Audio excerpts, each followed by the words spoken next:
ఖమ్మం జిల్లాలో ఈ రూరల్ మండలంలో పొంగలేటి శ్రీను గాని ఈ రాజకీయ నాయకులు ఎక్కడ నిల్చున్నా కూడా చెప్పులు తీసుకుని ఉరికిస్తారు. ఓట్లేసినావుగా, ఓట్లకు వచ్చినావుగా, కాళ్ళు పట్టుకున్నావుగా వంగి నన్ను గెలిపియండి మీకు మిద్దరు ఎక్కి కూర్చోబెడతారని.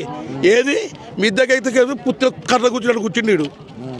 ఏది ఇంకెవరు? పొంగలేటి శ్రీను, తుమ్మల నాగేశ్వరరావు, బట్టి క్రమార్క, రేవంత్ రెడ్డి రారండి. ఎందుకంటే వాళ్ళు మొత్తం కుంభకరులు కదా. వాళ్ళు ఇప్పుడు వస్తే మళ్ళీ ఇది మొత్తం పీకలు పట్టుకుంటారు. ఇప్పుడు రారు. ఇప్పుడు ఎందుకంటే మున్సిపాలిటీ ఎలక్షన్ కూడా అయిపోయినాయి కదా. ఇప్పుడు మాతో ఏ పని ఉండదు వాళ్ళకి. బాధ్యత ఉండదు. ఇప్పుడు వాళ్ళు ఏసీలలో హాయిగా కావాల్సింది తిండి తినకుండా వాళ్ళు కావాల్సిన అధికారులు చేసుకుంటా హాయిగా ఉన్నారు. ఇప్పుడు వాళ్ళు బయటకు ఎందుకు వస్తారండి?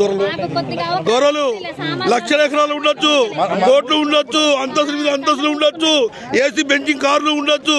పేదోడికి 100 గజాల భూమి ఉండొద్దు. ఈ దేశ ఓటు మాత్రం మనకు వస్తుంది. అయింది మరి. అదే పాప పువ్వారాజా గారు ఉన్నప్పుడు, ఆ రాజకీయం ఉన్నప్పుడు అట్లా చూసి మాకు చూసి చూడకుండా వెళ్ళిపోయాడు. మాకు చూసి చూడకుండా వెళ్ళిపోయాడు. మేము కరెంట్ లాక్కున్నాం, మమ్మల్ని ఎవడు ఏమల్లా. మేము నీళ్లు మేము మోటార్లు పెట్టుకున్నాం, మమ్మల్ని ఎవడు ఏమల్లా. కాంగ్రెస్ రాజకీయం వచ్చింది, దొంగ రాజకీయం అయిపోయింది. ప్రమాణం పూర్తిగా చెప్తున్నాం. మా పిల్లలు స్టార్ట్ చేసి మేము మొత్తం కాంగ్రెస్కి ఓటేసినాం. మాకు కాంగ్రెస్ కావాలి, కాంగ్రెస్ ఓటేసినాం. కానీ మాకు ఏది చేయలేదు. ఇక నుంచి ఈ ఖమ్మం జిల్లాలో ఈ రూరల్ మండలంలో పొంగలేటి శ్రీను గాని ఈ రాజకీయ నాయకులు ఎక్కడ నిల్చున్నా కూడా చెప్పులు తీసుకుని ఉరికిస్తారు. అంత కోపం ఉందా? అంత కోపం కాదు, కడుపు రగిలిపోతుంది. ఇది లేదు సార్. ఇప్పుడు నీళ్లు లేవు, మాకి మంచి నీళ్లు లేవు. పేదలు ఎండుకుపోతున్నాయి. యాడిగో ఈ బజార్లో పడుకుంటాము. ఇక ఇక్కడే పడుకుంటాము. మా సామాన్లు కూడా ఏడునే తెలియదు.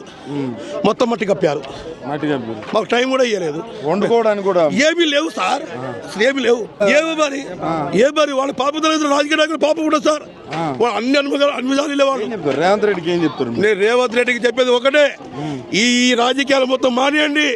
మీరు ప్రజారాజ్యం అన్నారు, పేదల రాజ్యం అన్నారు, హస్తం పార్టీకి ఓటేయండి అన్నారు. మేము వేసాం కాబట్టి, మీరు గెలిచారు కాబట్టి మాకు న్యాయం చెయ్యాలా. మాకు న్యాయం చేయాలా.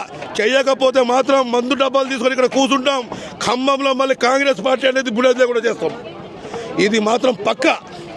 ఇది రాసి పెట్టుకొని 8 తారీఖు నుంచి మళ్ళీ కాంగ్రెస్ పార్టీ ప్రభుత్వం అనేది పుట్టు పురాణం కూడా చేస్తాం.